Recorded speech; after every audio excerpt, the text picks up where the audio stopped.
Yeah, g'day. Today I'm here with Brooke from Agronomy Solutions. Hi. And we're going to talk about insect pests revolving around cover crop and pasture establishment. Brooke, can you just tell us about some of the insect pests we have?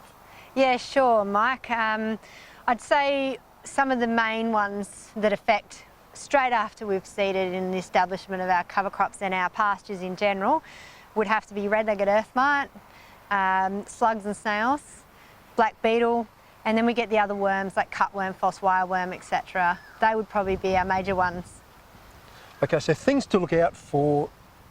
You've cover crops up and away, it's at 2-leaf stage. Yep.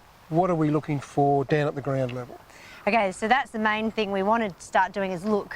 Too many people put their seed in the ground and walk away and think that it didn't come up a couple of weeks later. So the biggest thing to do is, for me, is to get out there every couple of days and be getting down and looking closely at what's going on with your seed.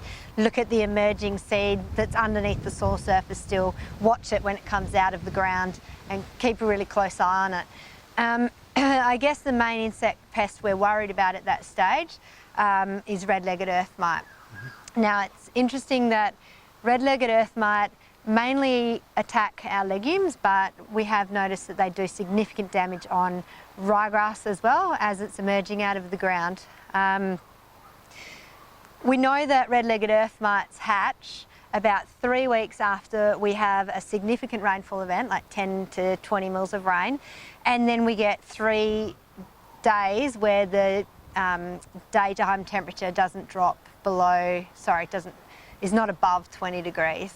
So cooler weather, generally, which is the break of the season, brings that along. Yeah. So I think one of the critical things we can do about red-legged earth mite is make sure we get that sowing early. So sow as early as possible to try and get that seed emerging and getting past the 2-leaf stage before they hatch. Yep.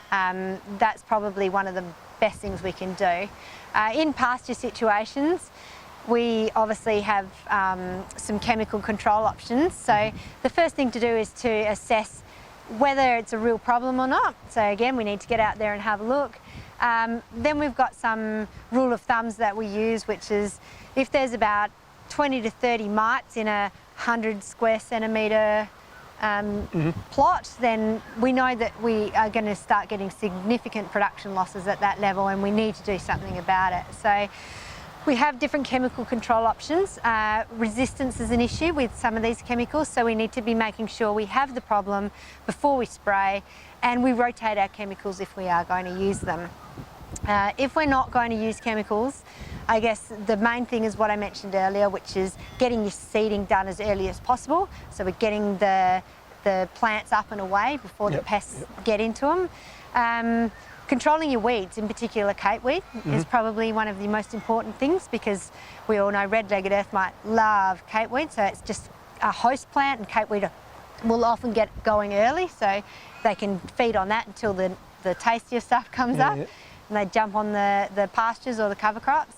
And yeah, basically if we're not using chemical control, another option is to increase our seeding rates. That's really just going to give more plant matter there so that we've got enough there after we've lost some to the insect damage. Yeah, okay. Snails and slugs, what sort of risks do they present?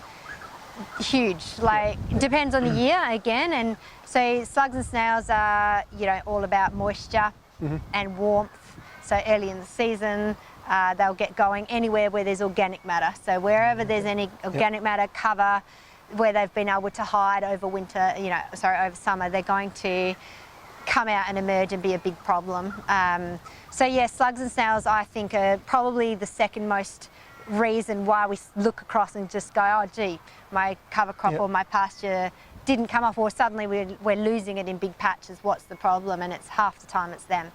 So slugs and snails are really important to keep an eye on out, turn over the organic matter out there, look under things, look under weeds, have a really close look, and if you've got them there, we've got baiting options, so you can look at that. Again, there's thresholds on how many you've got before it becomes warranted to use a chemical control option.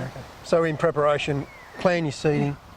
If it's going to be colder, up your seeding rates, look at your chemical control options and monitor for all those insects and take something to probably the factors. most important things, yeah. Okay. So yeah, and just keep an eye on everything. That's the biggest thing I find is too many people wait too long to seed in the beginning. Let's get into it as quick as we can. Yep. Prepare your seed bed really well. Yep.